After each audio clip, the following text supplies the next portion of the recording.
the rot within the Republican Party is going to explode into a civil war, and that's going to happen very soon. We're just going to watch this. This is how I kind of see what's going on going forward. First is what has been demonstrated with regard to the discharge petition. First of all, there have only been 2 discharge petitions that have happened in the last 30 to 50 years. One in 2002 and the other in 2015. We'll go into that later. But it's more important to understand what has happened. So the Speaker and the President of the United States, literally with the power of DOJ and bringing Boebert and others into the Situation Room to pressure them to not support the discharge petition, and the discharge petition managed to succeed. What this has demonstrated is that Trump's grip on the 3 or so Republicans that are required to join Democrats to make these discharge petitions happen, which have only happened twice before in the last 30 years. So there is blood in the water right now.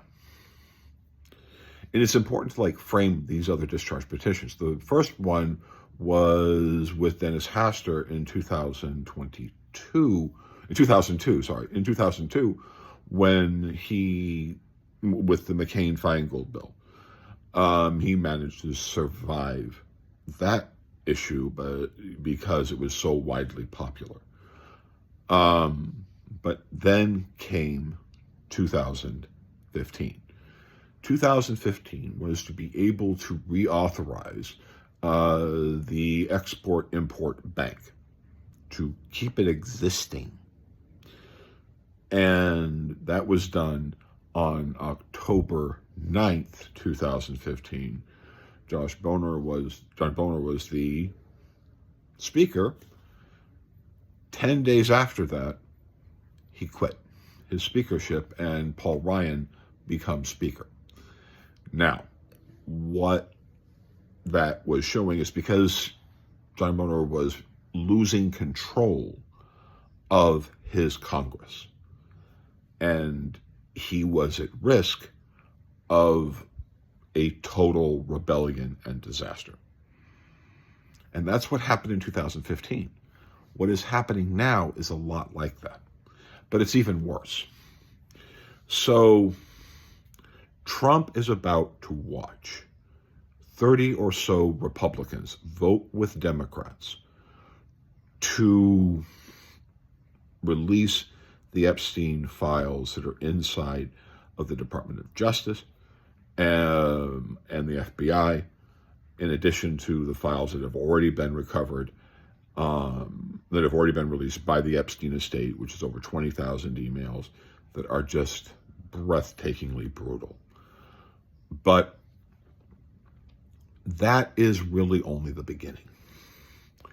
How I see the Civil War working out over the next 60 days, maybe 90 days, maximum 120 days. You're going to see Republicans in Congress getting super nervous, not just about the election coming up, but the fact that their speaker is completely weak. Democrats will be pushing probably discharge petition after discharge petition after discharge petition on hyper, supported issues, like, for example, maintaining the Affordable Care Act for the next 3 years, which is what they're doing now. And all the Democrats need is 3-4 Republicans to join the discharge petition. And since it's already worked with Epstein, there are positions like bringing health care prices down that Democrats will get those people. When that happens and Republicans realize that the House is no longer under control by the Speaker, and Trump realizes that he isn't even in control of Congress, it's really 3 or 4 Republicans who are the actual speakers, because Democrats just simply write their discharge petition, and that's it.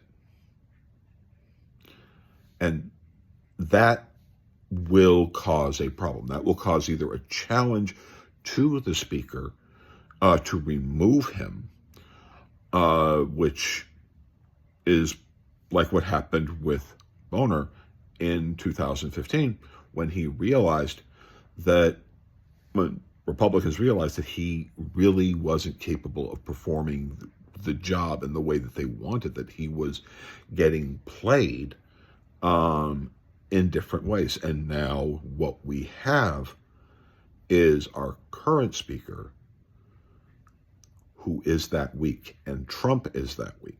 And Trump will need to reassert some level of power, some level of authority over Congress.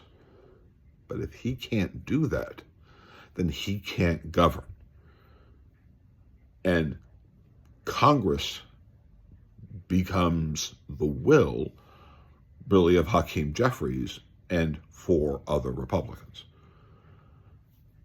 This is, and that will cause the revolt. And that revolt will start spreading into what will be the post-Trump era. Like, share, subscribe. Let's debate this. Thank you.